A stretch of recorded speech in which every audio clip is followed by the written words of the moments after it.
Kenapa saya cerita ini? Karena kealiman itu adalah sesuatu yang dibanggakan Allah.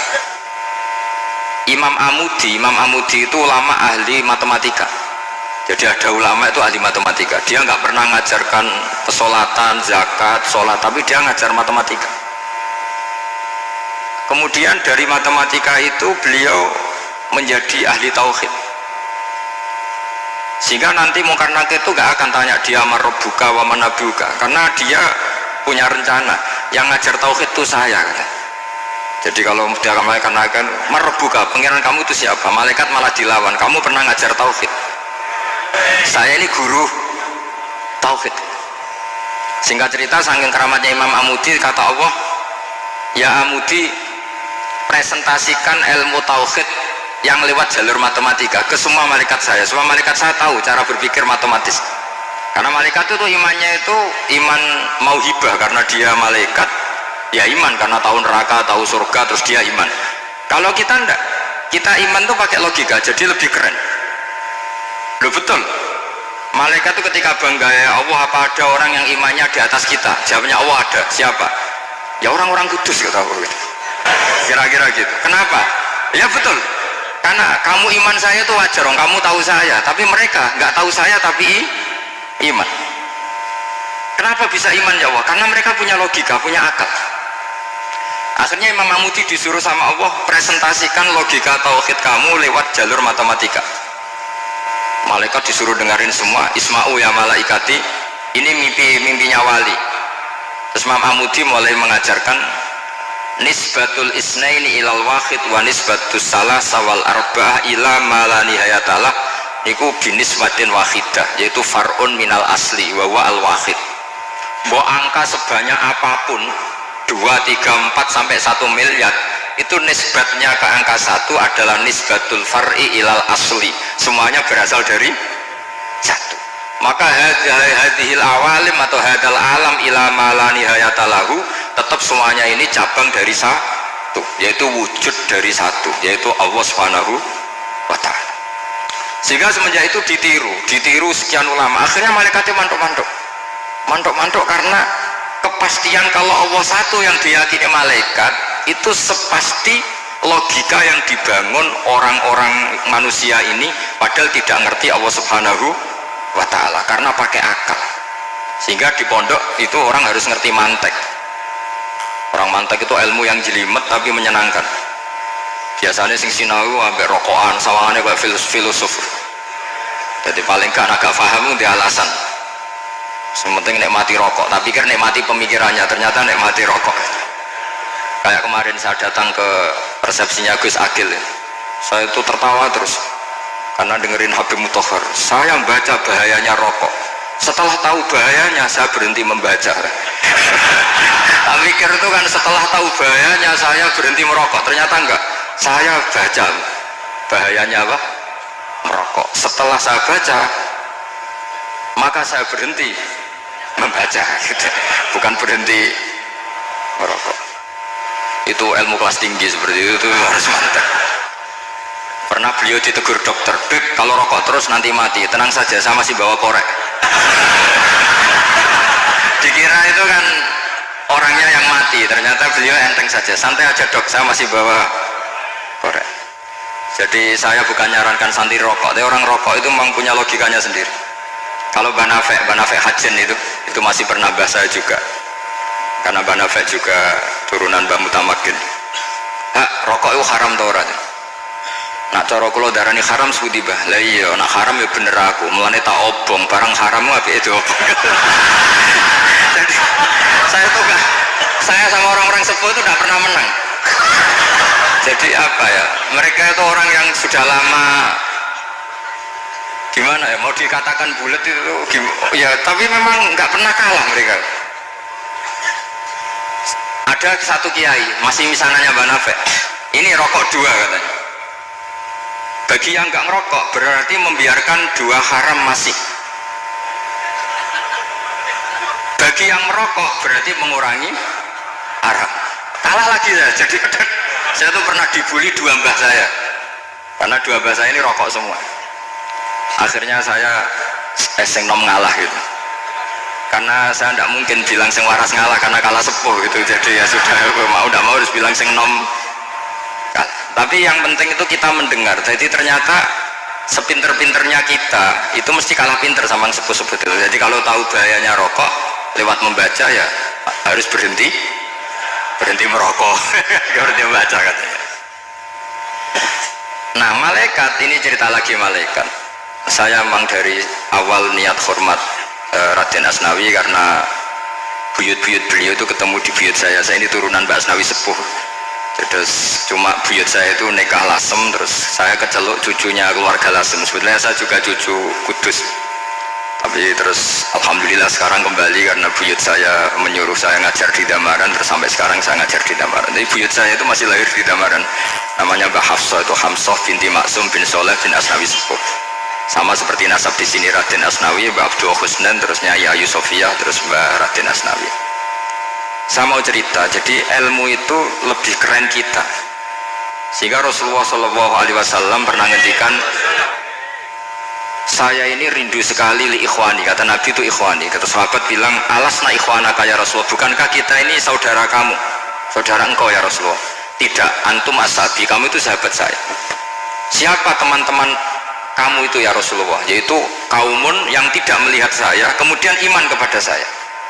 Jadi mereka seperti kita semua di Kudus tidak melihat Rasulullah SAW, tapi iman sama Nabi. Dan ketika malaikat yubahi bikum malaika, Allah bangga dengan malaikatnya, membanggakan kita. Sampai malaikat itu sentimen, kok bisa ya Allah? Ya karena tadi kamu iman sama saya wajar, karena kamu melihat surga, melihat neraka, melihat aras. Sementara orang Kudus coba ngelihat apa? Paling simpang 5, apa simpang 7 itu. Tapi imannya nggak kalah dengan malaikat. Kenapa nggak kalah? Karena tadi kita diajarkan bahwa nisbatul isnaini wassalasah wal arba'ah ila ma la nihayatalaha itu sama-sama nisbatul far'i ilal asli. Tetap yang asli adalah angka 1. Jadi nggak mungkin aslu hadhil asya nggak dari Allah itu. Nggak mungkin, tetap dari zat yang satu. Kemudian tentu ini bukan nisbatul walad ilal walid, anak ke bapak tentu enggak, tapi nisbatul khaliq sama makhluk. Tapi apapun itu pasti satu. Sehingga Imam Amudi akhirnya masuk surga lewat jalur itu, tidak usah lewat pertanyaan man rabbuka wa man nabiyyuka. Kelasnya disuruh ngajar malaikat. Saya punya rencana jadi pengajar malaikat nanti itu kan. Jadi orang-orang Kudus yang dapat barokahnya Raden Asnawi nanti jangan mau kalau ditanya man rabbuka wa man nabiyyuka. Kelasnya itu harus apa? Jadi gurunya malaikat. Karena bapak kita Nabi Adam itu keren. Nabi Adam itu adalah orang yang disuruh Allah dipresentasikan, dibanggakan Allah di depan para malaikat. Ketika ada malaikat yang agak hasut, tapi itu tidak malaikat papan atas, malaikat yang kebanyakan. Itu kan agak terima Nabi Adam jadi apa? Khalifah. Sampai malaikat ini usul ataj'alu fiha mayusitu fiha wasfikut. Makanya kalau saya protes sama malaikat itu malaikat yang ini, bukan Jibril sama Israel. Kalau protes Israel bahaya, bisa dihabisin. Saya pernah ditanya seorang kiai, Gus ini kan gojlok malaikat kok berani? Ya karena malaikat yang jenis ini pernah gojlok Nabi siapa? Adam. Nggak percaya kalau Nabi Adam itu layak mimpin, sampai protes ataj'alu fiha mayusitu fiha wasfikut dima.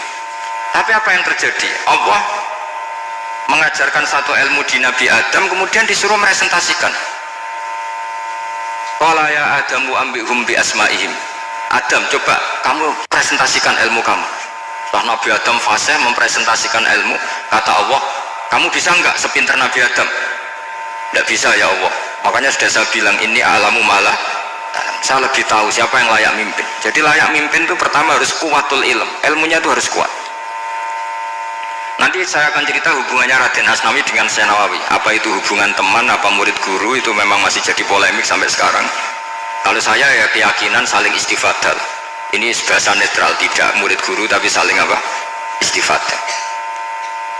Kata Syekh Nawawi dalam tafsir Munir itu, ilmu itu nomor 1. Sehingga beliau setiap ada ayat fa inna hisballahi humul ghalibun, beliau pasti menafsiri bil hujjah wal barohin la bis saulah. Saya masih ingat betul takbirnya, memang saya hafalkan. Tapi bukan untuk modal pidato, bukan modal sebagai wong alim. Kalau pidato gampang, pidato itu semua orang bisa. Kalau jadi orang alim itu tidak gampang.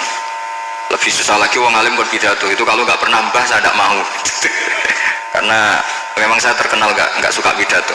Satu memang nggak bisa, nomor dua tidak ingin, nomor tiga ya rugi, karena pidato itu nasib-nasiban itu. Kalau nasib baik kamu tidak paham itu, wah Gus Bah ilmunya tinggi sehingga kita tidak paham itu kalau nasib baik. Kalau nasibnya ada baik, nak ngendikan bulat sama itu tepat-tepat. Dan Syekh Nawawi itu benar, Raden Asnawi juga benar, semua guru-guru kita benar. Karena agama ini sebetulnya bukan masalah negara, tapi masalah logika yang sehat. Uni Soviet itu pernah mengkooptasi Uzbek, Ceknya, Tajikistan, itu 100 tahun. Orang dipaksa ateis. Tapi orang-orang Uzbek, saya sering ketemu ulama Uzbek, kadang ketemu di Korea, kadang di Malaysia. Orang-orang Uzbek itu punya basement di bawah tanah. Kemudian di bawah tanah ini mereka ngajarkan tauhid.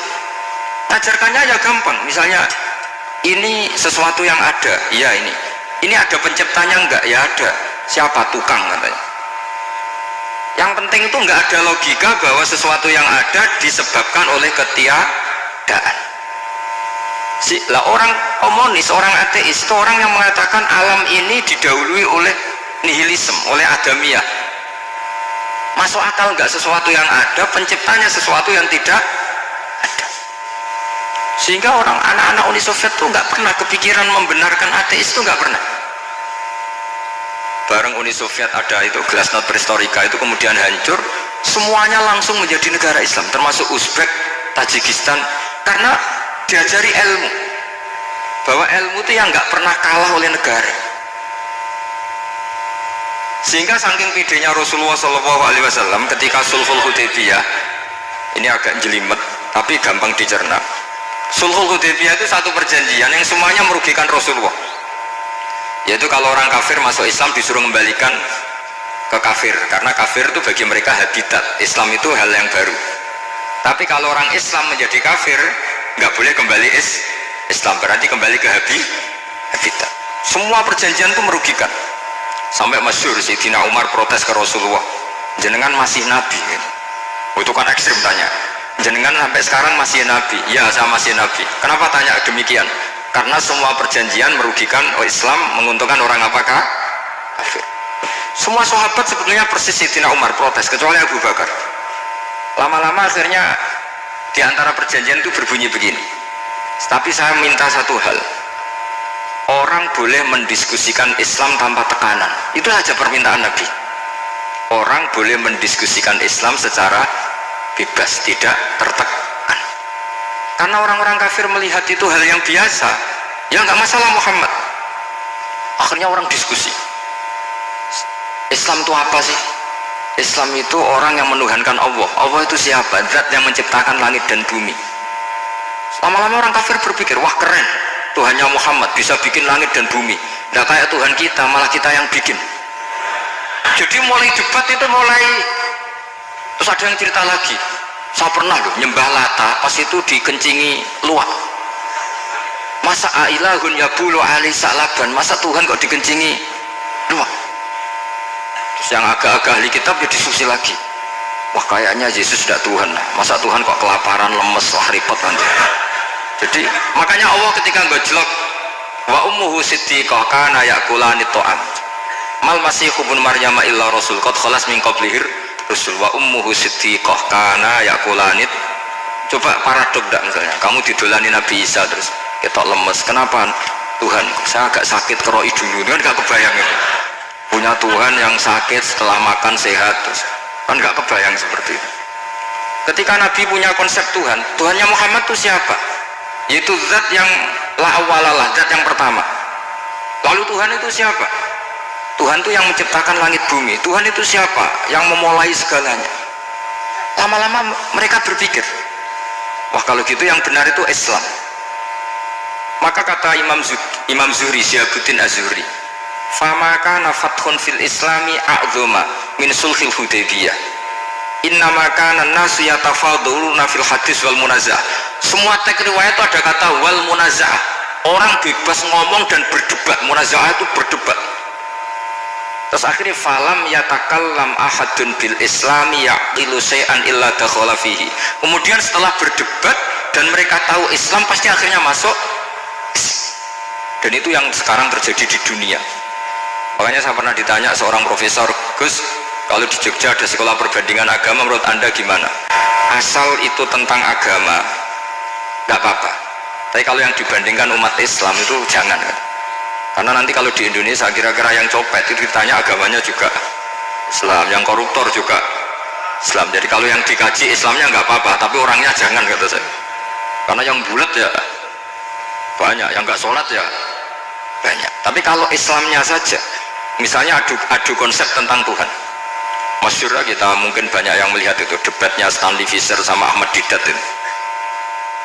Tuhan kamu siapa ini itu sama Didat cerita Tuhan saya itu lam yalid walam yulad walam yakul lahu kufuwan. Itu spontan ada seorang mahasiswi bilang, sepertinya Tuhan Anda lebih menarik kan? Karena Tuhan Anda yang menciptakan langit bumi, yang Tuhan ini kok lahirnya sudah di bumi, masa lahir-lahir langsung jadi Tuhan? Jadi akhirnya falam yatakallam ahadun bil islami yaqilu syai'an illa dakhala fihi. Sehingga agama ini apa? Agama itu adalah kalimat tauhid. Kalimat itu apa? Logika yang terbangun. Nah, ketika logika itu terbangun, maka disebut yusabbitu wahul ladzina amanu bil qaulis tsabit fil hayatid dunya wa fil akhirah. Allah itu akan menetapkan satu kaul, satu presentasi ilmiah atau satu kesimpulan ilmiah, yang kesimpulan itu nyata benarnya, dan ini akan nyata terus baik di kehidupan dunia maupun kehidupan apa? Akhir. Seperti Allah sebagai Tuhan itu akan nyata terus di dunia, Allah ya Tuhan, nanti di akhirat juga Tuhan.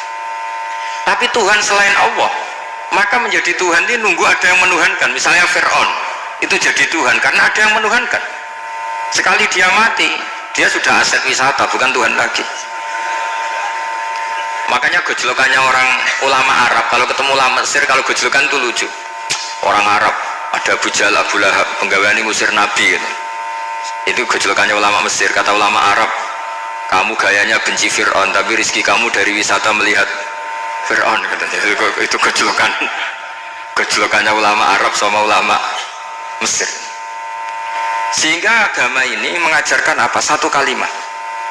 Makanya kamu harus belajar mantek. Dulu Raden Asnawi ya pengajar mantek. Dulu buyut saya di sini Mbah Fauzan, abahnya Mbah Pah itu, mbahnya itu juga pengajar mantek.